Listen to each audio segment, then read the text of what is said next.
We're talking to Alex Rowe. He is a trustee of Autism Early Support.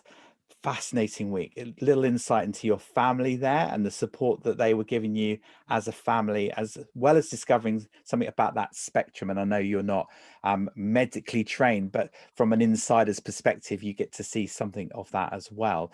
But what is it about Autism Early Support, Alex, that they do with schools and with practitioners and nurseries that's quite unique in the marketplace? There are quite a few things that Autism Early Support does to help practitioners and other settings. One of them is around dual placements, for instance.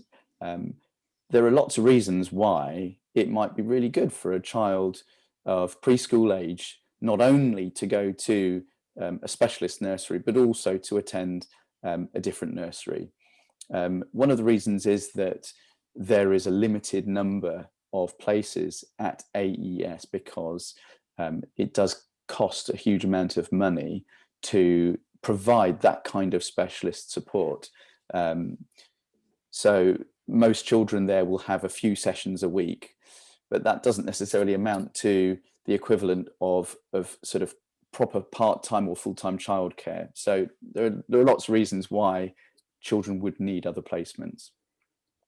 What AES does is they offer a service to go to those settings in person when there isn't a pandemic on, and to support those settings to be able to provide elements of visual supports, of emotional supports in those other settings that the child would recognize from their days at AES. So that's something that they do with settings. Another big impact that they have is with professional development, training of professionals, and they're offering more and more courses. There are courses on all the time, which professionals can sign up to. As they go, they're not particularly expensive. They are well worth it for professionals to have a look at. And one of the big areas that they provide professional development training, other than for families, is for professionals to learn about CERTs, the social communication, emotional regulation and transactional support. And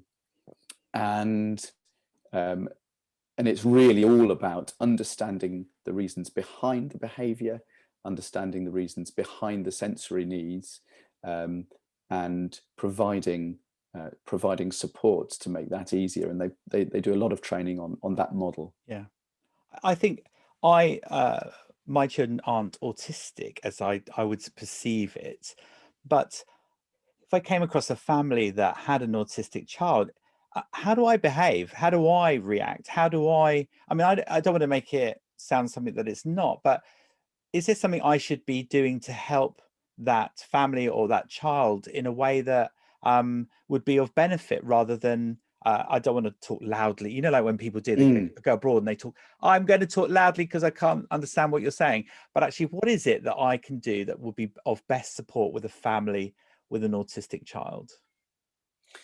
That's a really good question. And it's not one that people ask very often. So good for you.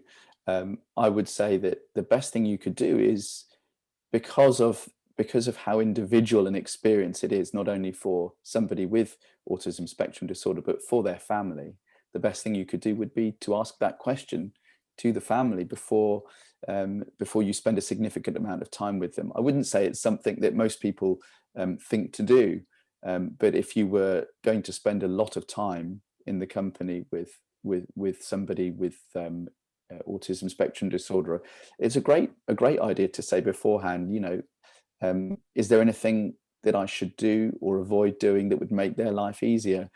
You know, this is a world which is very difficult for people with those specific difficulties. Perhaps somewhere there's a world, a planet where it's all set up for them, and we would find it difficult and we'd need our hand holding.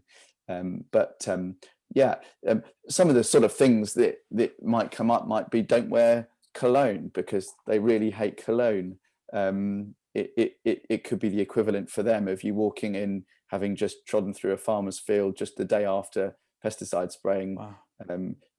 It could be horribly unpleasant for them, or perhaps a texture of a of a jumper or something like that. But I think the first thing is that you've even thought about it, and the more that people can do that and understand that life is just different, it's a different experience, the better. Brilliant. We are talking to Alex Rowe. He's a trustee of Autism Early Support. You can find out more information, autismearlysupport.org.uk.